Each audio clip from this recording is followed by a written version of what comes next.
ఒంటిపైన కాషాయ వస్త్రాలు, మెడలో రుద్రాక్షలు, చెప్పులు లేని నడక, సనాతన ధర్మం నినాదం. 6 అడుగుల బుల్లెట్ అమాంతం సాధువులా మారిపోయాడు. ఆంధ్రాను దాటుకొని తమిళనాడు, కేరళను చుట్టేస్తున్నాడు. ఎందుకు?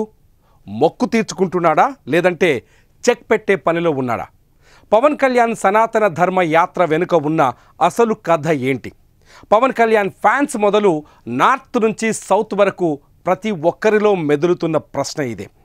రాజకీయ విశ్లేషకులు మాత్రం ఈ యాత్రకు ఓ పేరు పెడుతున్నారు. అదే బీజేపీ మొదలుపెట్టిన ఆపరేషన్ సౌత్ అని. ఇది నిజమేనా? అవకాశాలు ఎన్ని? పదండి చూద్దాం.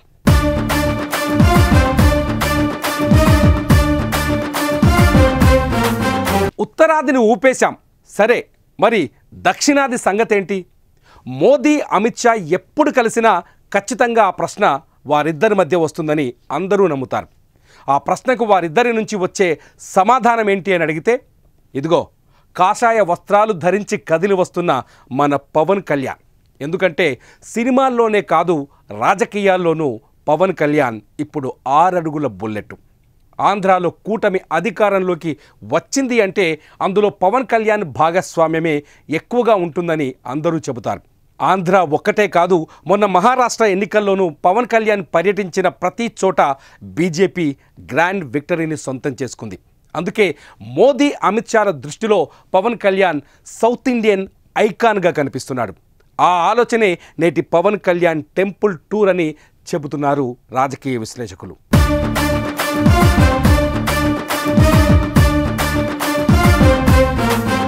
పవన్ కళ్యాణ్ ఆలయాల సందర్శనతో బీజేపీ ఆపరేషన్ సౌత్ స్టార్ట్ అయిందనే చర్చ రాజకీయ వర్గాల్లో బలంగా వినిపిస్తోంది. 6 అడుగుల బుల్లెట్తోనే సౌత్ ఇండియాను టార్గెట్ చేయాలని బీజేపీ భావిస్తున్నట్టు తెలుస్తోంది. కేవలం కర్ణాటక, తెలంగాణలో తప్ప సౌత్ ఇండియాలో బీజేపీకి పెద్దగా క్రేజ్ కనిపించడం లేదు. సో ముందు తమిళనాడు, కేరళను టార్గెట్ చేయాలని బీజేపీ చూస్తోంది. అందుకు పవన్ కళ్యాణ్ మానియాను 2 రాష్ట్రాల్లో పెంచే పనిలో పడిందనే చర్చ నడుస్తోంది. 2026లో జరగబోయే తమిళనాడు, కేరళ ఎన్నికల్లో పవన్ కళ్యాణ్ అనే అస్త్రాన్ని బలంగా వాడాలని చూస్తోంది. ఈ నేపథ్యంలోనే సనాతన ధర్మం నినాదాన్ని ఎత్తుకొని పవన్ కళ్యాణ్ కేరళ, తమిళనాడులోని ఆలయాలను దర్శిస్తున్నారనే చర్చ కూడా రాజకీయ వర్గాల్లో నడుస్తోంది. కానీ ఆలయాల టూర్లో మీడియా అడిగిన ప్రశ్నలకు పవన్ కళ్యాణ్ మాత్రం అంత లేదు అనే సమాధానం చెబుతున్నారు.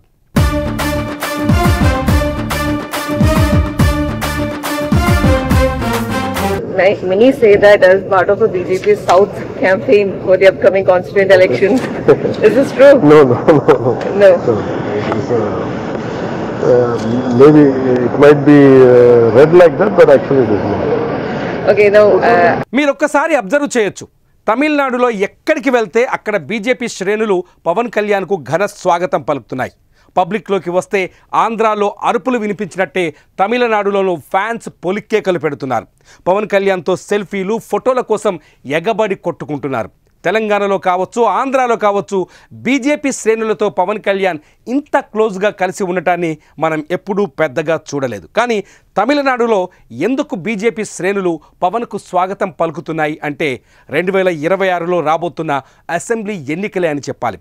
స్టాలిన్కు చెక్ పట్టాలి అంటే కొత్తగా పార్టీ పెట్టిన విజయ్ లాంటి వ్యక్తి శక్తి ఒక్కటే సరిపోదని పవర్ స్టార్ పవన్ కళ్యాణ్ని కూడా వాడాలని బీజేపీ ఆలోచిస్తున్నట్టు తెలుస్తోంది. అవసరమైతే విజయ్తో చేతులు కలపడమా లేదా అన్నది లాస్ట్ ఛాన్స్. పవన్ కళ్యాణ్తో గ్రౌండ్ ప్రిపేర్ చేయడం అన్నది బీజేపీ ఫస్ట్ ఐడియాగా అర్థమవుతోంది. సో పవన్ కళ్యాణ్ తమిళనాడు టూర్కు పొలిటికల్ మ్యాప్ గీసింది బీజేపీనే అనే భావన రాజకీయ వర్గాల్లో ఆసక్తికర చర్చకు ఆస్కారం ఇస్తోంది.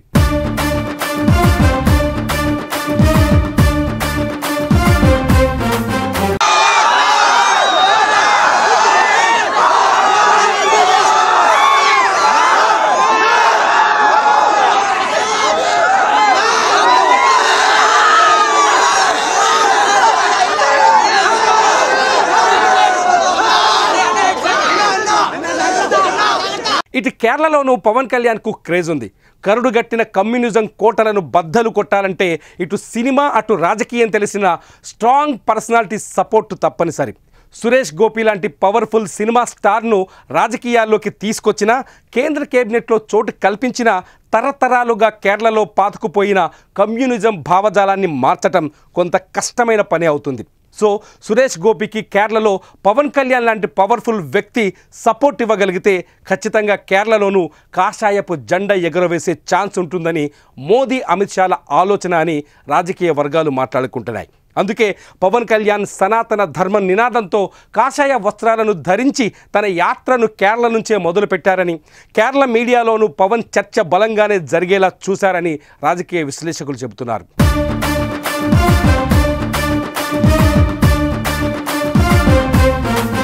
మహారాష్ట్ర ఎన్నికల్లో పవన్ కళ్యాణ్ దమ్మేందో తెలిసిపోయింది.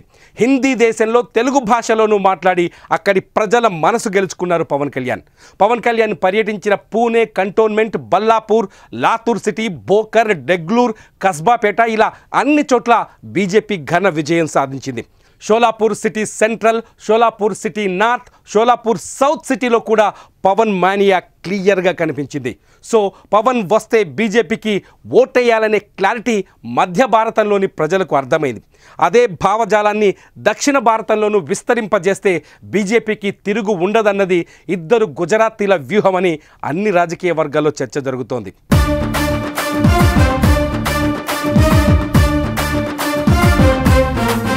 తెలంగాణ, ఆంధ్ర ఎలాగూ పవన్ కళ్యాణ్ చేతుల్లోనే ఉంది. గట్టిగా పర్యటిస్తే తెలంగాణలోనూ బీజేపీకి కావలసినంత ఓటు బ్యాంకు సాధించి పెట్టే అవకాశం ఉంది.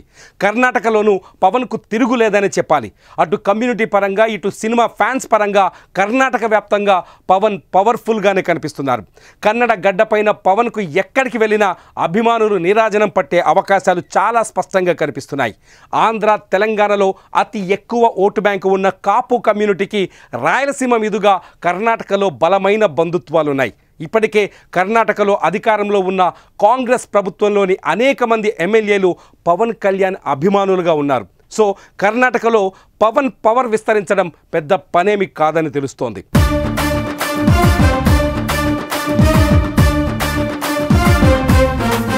ఆంధ్ర, తెలంగాణ, కర్ణాటకను పక్కన పెడితే మిగిలింది తమిళనాడు, కేరళ మాత్రమే.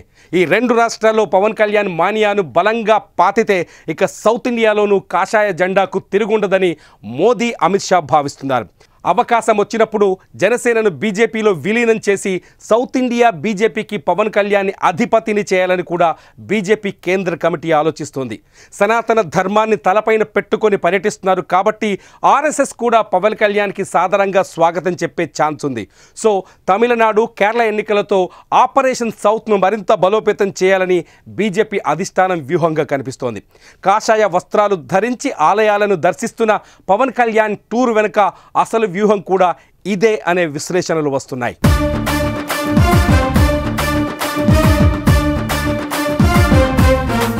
మరి మీరేమంటారు? జనసేన బీజేపీలో విలీనం అవుతుందని మీరు భావిస్తున్నారా? పవన్ కళ్యాణ్ సౌత్ ఇండియా బీజేపీకి సారథ్యం వహిస్తారని మీరు ఊహిస్తున్నారా? పవన్ కళ్యాణ్ టెంపుల్ టూర్ వెనుక బీజేపీ చేపట్టిన ఆపరేషన్ సౌత్ ఉందని భావిస్తున్నారా? మీ ఆలోచనను ఈ వీడియో కింద తప్పకుండా కామెంట్ రూపంలో రాయండి.